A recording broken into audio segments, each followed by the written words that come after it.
The Dungeon Master Experience is a series of articles written by Chris Perkins in Dungeon Magazine in 2011. The following readings are his words, and though produced before the current edition, still contains great insights, advice, and tips for Dungeon Masters for any edition, and for that matter, any TTRPG. Intervention 7/28/2011 Friday night. San Diego Comic-Con. I'm standing behind a podium, hosting a seminar panel, The Art of the Dungeon Master, and sharing nuggets of wisdom with a packed house of 350 plus people, most of them dedicated dungeon masters actively running campaigns. The presentation concludes with 3 tips that have served me well in my regular Monday and Wednesday night games. 1.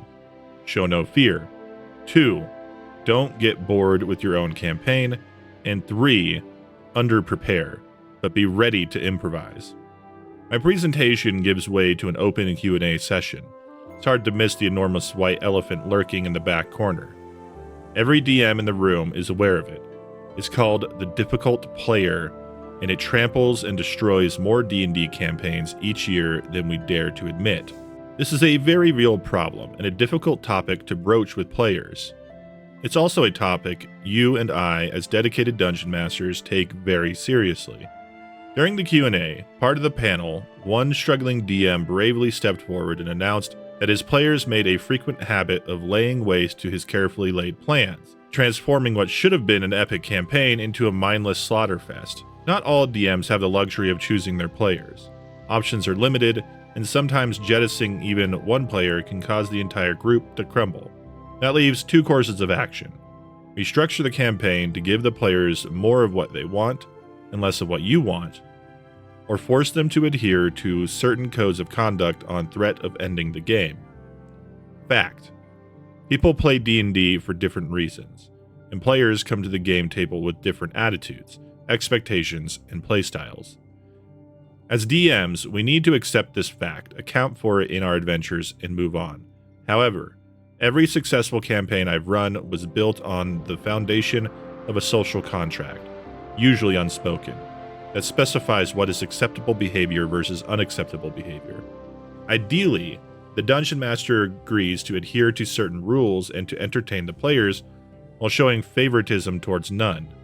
The players agree to respect each other's playstyles, respect the campaign, and refrain from cheating. That's how great campaigns and lifelong friendships come to pass. Depending on your circle of gaming friends, you might encounter one or more players who refuse to be bound by any form of social contract. They willfully or subconsciously set out to undermine your authority, the campaign, the other player's enjoyment of the tabletop gaming ritual, or potentially all of the above. Maybe they like to challenge your rulings, maybe they like to murder all of your quest givers, or maybe they keep hogging the limelight and depriving the other players of opportunities to roleplay. Here's what I suggest you do when confronted with one or more such players. Ask them to read the following letter, or read it to them. Before sharing it, decide whether to remove the phrase "because of you" in the first paragraph. Reserve it for players who aren't likely to fly off the handle when confronted with the truth. If you think the intervention can do without, cut it. Dear players, D&D is a game about heroes working as a team to complete quests, defeat villains and monsters, and interact with the campaign that I've created. Right now, because of you, our D&D game isn't working, and I need your help to fix it. It's my job as the Dungeon Master to present a world for your characters to explore and fun challenges to overcome. It's also my job to set the rules of the game, be fair to all players, and keep things exciting. I'm hoping the campaign can last a while, and that your characters have a chance to become more powerful and face new threats at higher level. It's a lot of work, and frankly, you're not making it easy on me. It's your role as a player to have a good time, but not at the expense of me, the campaign, or the other players. When we sit down to play, there's an unspoken agreement that must be respected so that everyone has a good time. You can't have a rock band if one player refuses to take it seriously or doesn't allow everyone else to enjoy the experience. The same holds true for D&D games. That's not to say you can't have fun, but we need to agree on what's fun for everyone. Here's what I'd like to do. I want to create the best, most fun campaign, not just for me, and not just for you, but for all of us. In return, I want to hear about the things you like and don't like about the campaign, as well as ways I can make it more suitable for your style of play so that you're having fun. I also want you to think about what makes the game fun for me and everyone else. Ultimately, we all want to have a good time, but right now, that's not happening. I have a degree in rhetoric, so I know a little something about writing persuasively.